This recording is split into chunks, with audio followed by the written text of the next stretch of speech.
dia ini punya rahmat sama seekor anjing. Dia ngasih minum anjing. Berkat dia ngasih minum anjing, berkat rahmatnya dia kepada binatang, Allah Subhanahu wa ta'ala memberikan dia taufik untuk bertobat kepada Allah Subhanahu wa ta'ala, dan Allah Subhanahu wa ta'ala menjadikan dia termasuk daripada ahli surga.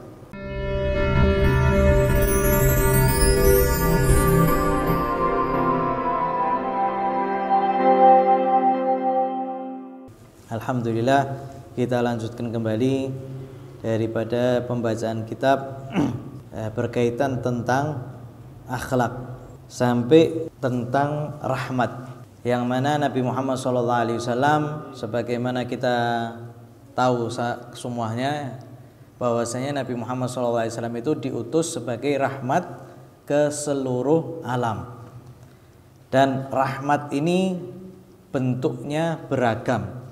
Syariat Nabi Muhammad SAW itu mengandung rahmat, dan rahmatnya itu beragam macam. Di sini beliau Habib Umar mengatakan, ja'at syariah birrahmah as-saghir wal kabir, lis-saghir wal kabir. Ja'at syariatu birrahmah hatta lil hayawanat, ja'at syariatu birrahmah likulli dzi kabidin rutbatin. Wa ja'alal ajra fi muwasatiha ila hududin an dzakarat lana syariatu anna imra'atan kanat baghiyan min bani Israil walakinna rahimat kalban minal kilad fi yaumin minal ayyam wa tarjamatir rahmata bi amalin sadaqat fihi fa rahimallahu wa ghafara laha wa samaha wa taba 'alaiha wa wafaqa li husnit taubah. Beliau di sini mengatakan syariat Islam itu memberikan rahmat untuk segala golongan, baik anak kecil maupun orang dewasa, semua mendapatkan rahmat. Bukan cuma hanya manusia saja, bahkan haiwan pun juga mendapat rahmat, binatang pun juga mendapat rahmat, serangga-serangga pun juga mendapatkan rahmat daripada syariat Nabi Muhammad SAW. Bahkan Nabi Muhammad SAW punya kaidah, yang kaidah ini mencangkup semua hewan. Beliau SAW mengatakan setiap binatang yang dia masih bernyawa, maka ketika seseorang memberikan makan kepadanya, maka dihitung sedekah. Jadi bukan cuma apa, Nabi Muhammad SAW bukan cuma ngomongkan jenisnya, siapa yang ngasih kuda, siapa yang ngasih ikan, siapa yang ngasih anjing, siapa yang ngasih kucing. Enggak, Nabi Muhammad SAW memberikan rahmat kepada semua daripada binatang. Beliau mengatakan pokoknya yang masih bernyawa, kalau seseorang ngasih makan, maka di situ dihitung sedekah. Bahkan kalau seseorang itu ngasih makannya tidak sengaja, misal seperti apa? Misal kalau seandainya lagi jemur padi, jemur beras di PP misalkan, tiba-tiba datang burung makan, maka dihitung sedekah. Kita punya pohon mangga, dimakan sama ulet. Ulet termasuk binatang yang punya nyawa, dihitung sedekah oleh Allah Subhanahu wa ta'ala. Bahkan kalau harta kita diambil sama maling, nah, maling ya bernyawa, dimakan sama malingnya, buat malingnya haram, tapi bagi hartanya yang diambil dihitung sedekah oleh Allah Subhanahu wa ta'ala. Lihat bagaimana syariat itu mencangkup semuanya. Bahkan serangga, kadang kita itu apa? Kadang kita makanan kita dimakan sama semut, ya. Kemudian minuman kita diminum sama semut, air kita diminum sama semut, ya. Itu dihitung sedekah oleh Allah Subhanahu wa ta'ala. Bahkan berapa banyak daripada para sholihin yang mereka mendapatkan daripada rahmatnya Allah, mendapatkan ampunannya Allah Subhanahu wa ta'ala gara-gara apa? Gara-gara membiarkan serangga minum daripada tintanya. Jadi ada salah satu para ulama sholihin yang nulis kitab. Di tengah-tengah nulis kitab didapati ada nyamuk atau lalat atau serangga yang minum daripada tinta. Karena tinta ketika itu di zaman dulu masih ada campuran airnya. Dibiarkan, berkat dibiarkannya minum daripada tinta itu, Allah Subhanahu wa taala menerima daripada amal solehnya. Allah Subhanahu wa taala ngampuni daripada dosa-dosanya. Ini rahmat Allah, ini syariat Nabi Muhammad sallallahu alaihi wasallam ke setiap daripada makhluk. Sallallahu alaihi wasallam. Bahkan di syariat kita dapati ada seorang wanita. Wanita ini termasuk daripada pelaku dosa yang fahisyah, dosa yang paling buruk, dosa yang paling menjijikkan. Apa? Pekerja seks komersial, PSK. Tapi gara-gara dia ini punya rahmat sama seekor anjing, dia ngasih minum anjing. Berkat dia ngasih minum anjing, berkat rahmatnya dia kepada binatang, Allah Subhanahu wa taala memberikan dia taufik untuk bertobat kepada Allah Subhanahu wa taala, dan Allah Subhanahu wa taala menjadikan dia termasuk daripada ahli surga. Padahal apa? Padahal ya, dia sendiri kalau seandainya ditanya tentang pekerjaannya dia malu. Tapi Allah Subhanahu wa taala ketika ngelihat di hatinya ada rahmat, Allah Subhanahu wa taala berikan taufiknya, Allah Subhanahu wa taala ampuni dia, Allah Subhanahu wa taala membuatnya dia bertobat kepada Allah Subhanahu wa taala.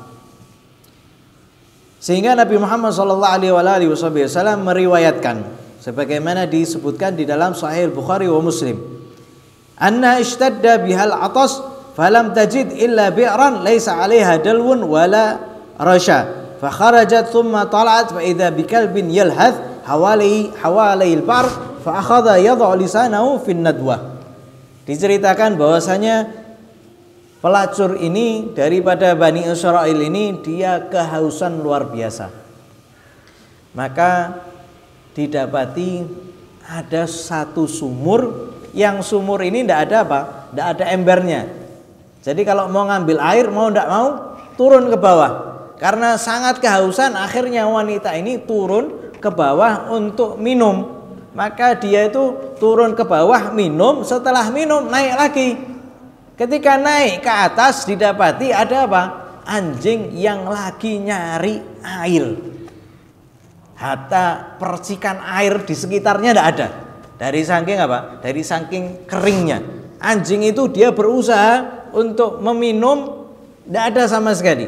Dia hanya menjulurkan daripada lidahnya saja. Nah, ketika dalam posisi seperti itu, maka pelacur ini tadi mengatakan faqalat wallahi asaba hadzal kalba minal atashi mithla alladhi asabani. Demi Allah, anjing ini dia ngerasakan kehausan sama seperti aku tadi kehausan. Dia tahu. Makanya terkadang orang itu bisa kasihan sama orang kalau seandainya dia sudah ngerasakan derita yang sama. Kalau sudah ngerasakan bagaimana rasanya lapar, maka dia bisa untuk berbagi sama orang yang kelaparan. Kalau dia itu sudah bisa ngerasakan pahitnya kemiskinan, maka dia bisa bantu orang-orang miskin karena dia ngerasakan daripada deritanya. Kalau seandainya ada rahmat di dalam hatinya, tapi ada aja ya orang dia tadinya miskin dikasih kekayaan sama Allah, malah dia terlena dengan kekayaannya. Nah ini pelacur ini tadi rahmat ada di dalam hatinya. Ketika dia dapati anjing ini sangat kehausan, akhirnya dia turun kembali. Turun kembali, kemudian dia itu mengambil air ditadahi di sepatunya. Diambil di sepatunya. Yang sepatunya itu biasanya zaman dulu itu terbuat daripada kulit, sehingga ketika ngiduk air itu masih bisa apa? Masih bisa keciduk ya. Diambil air pakai sepatunya, kemudian digigit di mulutnya, kemudian dia naik. Kemudian dia itu memberikan minum kepada anjing, fa ghafarallahu tabaraka ta'ala laha, maka Allah Subhanahu wa taala ampuni berkat apa? Berkat ngasih minum seekor anjing.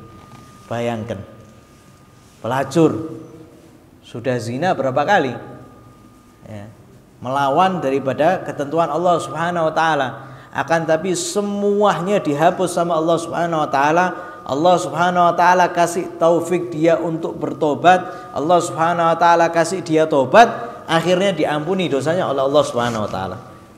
Bukan berarti ini kita boleh untuk melaksanakan daripada maksiat, enggak. Karena kita itu enggak tahu kita dapat rahmat atau tidak.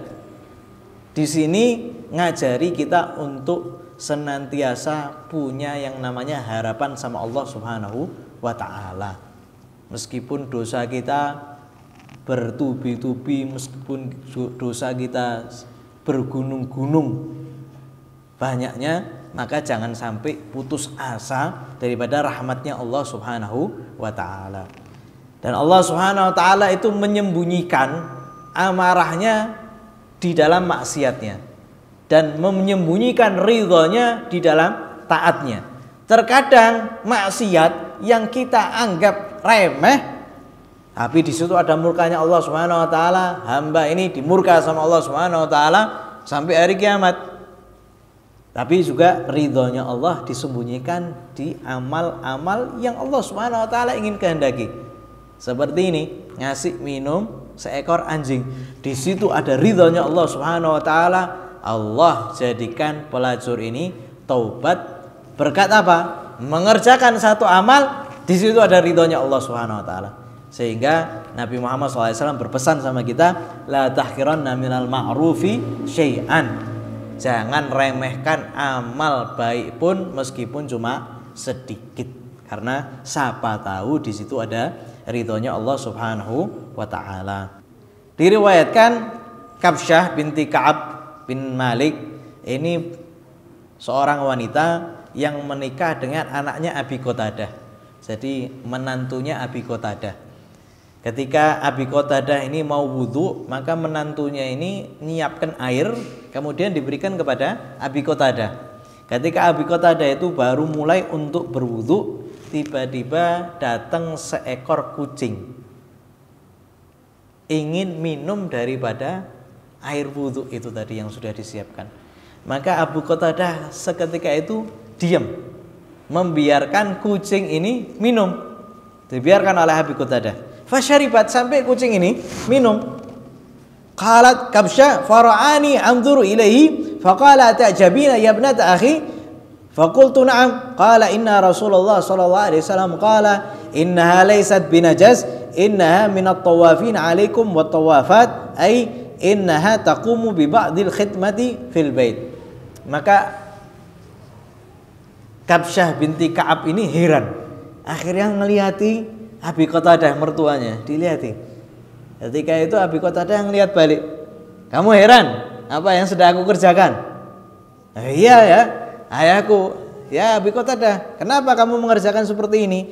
Maka Abi Qatadah itu mengatakan kepada Kabsyah tentang hadis Nabi Muhammad SAW yang beliau mengatakan sesungguhnya kucing itu bukan najis. Sesungguhnya kucing ini tawafina alaikum, satu binatang yang sering apa? Ngiter di sekitar kalian.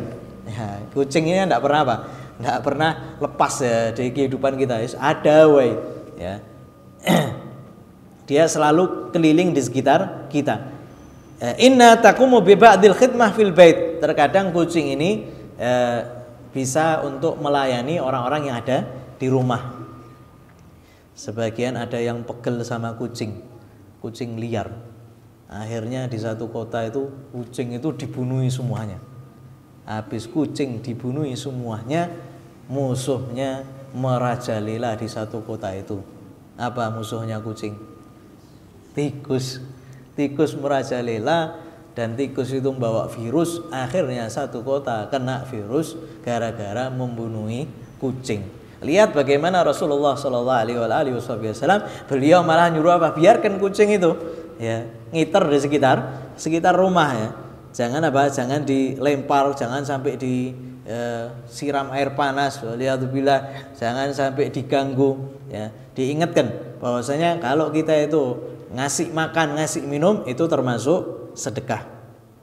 Wa amtalat sirat Nabi sallallahu alaihi wasallam bi mulatafatihi bis-shaghir wal kabir alaihi salatu wasalam hatta lamma ra'ahu al-Aqra bin Habis wa huwa yuqabbilu ba'd al-alfaz qala ya Rasulullah inna li minal walad ashrah ma qabbaltu ahadan minhum.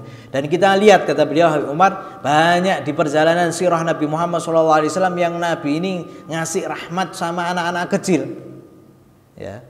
Anak kecil tidak lepas daripada rahmatnya Nabi, apalagi orang dewasa. Sampai ketika itu ada seorang badui. Badui ini namanya Aqra bin Habis. Aqra bin Habis ini daripada badui yang memang kehidupannya itu keras. Ngelihat Nabi nyium anak kecil, herannya luar biasa. Aqra ini mengatakan, ya Rasulullah, saya punya 10 anak, tidak ada satu pun yang aku cium. Wah, subhanallah, punya anak 10, tidak ada yang pernah dicium. Ya. Apa kata Nabi Muhammad SAW? Ya, beliau ini orang yang selalu mencium daripada cucunya Sayyidina Hasan dan Sayyidina Husain. Beliau kalau sujud ditunggangi Sayyidina Hasan, Sayyidina Husain, dibiarkan. Beliau terkadang main kuda-kudaan sama Sayyidina Hasan, Sayyidina Husain. Ini kebiasaan Rasulullah SAW yang kita lihat di sirah Nabi Muhammad SAW. Datang orang, ya Rasulullah, saya tidak pernah cium anakku, meskipun aku punya anak 10. Maka kata Nabi Muhammad SAW, awa amliku laka an naz'allah min qalbika rahmah. Beliau mengatakan, apa yang bisa aku perbuat kalau seandainya Allah sudah mencabut daripada hatimu sifat rahmat. Wala tunza'ur rahmatu illa min syaqi. Dan rahmat itu biasanya tidak dicabut dari satu hati kecuali hati itu betul-betul hatinya orang yang celaka. Jadi tanda orang celaka apa? Tidak ada rahmat di dalam hatinya. Baik sama anak kecil ataupun sama orang dewasa, baik sama binatang ya, atau yang lainnya. Tidak ada rahmat. Itu tanda bahwasanya orang ini celaka. Hati-hati. Kalau sudah dicabut dari rahmat, hati-hati. Karena kita ini ya, bisa masuk surga ya gara-gara rahmatnya Allah Subhanahu wa taala. Dan Allah Subhanahu wa taala sudah ngasih hukum, irhamu man fil ardi yarhamukum man fis sama. Rahmati orang-orang yang ada di atas muka bumi. Apa-apapun yang di atas muka bumi, rahmati, Allah ngarahmati balik. Kalau kita tidak ada rahmat di dalam hati kita, ya sudah, kita tidak dapat rahmat daripada Allah Subhanahu wa taala, wa diyadzubillah. Wa shalla 'alal mab'uthi birrahmati wa khalliqna Allah bi khuluqir rahmah asallallahu an yuwaffir hadana minar rahmah innahu akramul akramin wa arhamur rahimin. Semoga Allah Subhanahu wa taala menjadikan kita termasuk yang mendapat bagian yang besar daripada rahmat. Semoga Allah Subhanahu wa taala menjadikan kita termasuk yang mendapatkan akhlak rahmat, dan semoga Allah Subhanahu wa taala menjadikan kita termasuk yang mendapatkan bagian besar daripada rahmat Allah Subhanahu wa taala. Amin amin ya arhamar rahimin. Wa sallallahu ala sayyidina Muhammadin nabil ummi wa ala alihi wasallam. Walhamdulillahi rabbil alamin.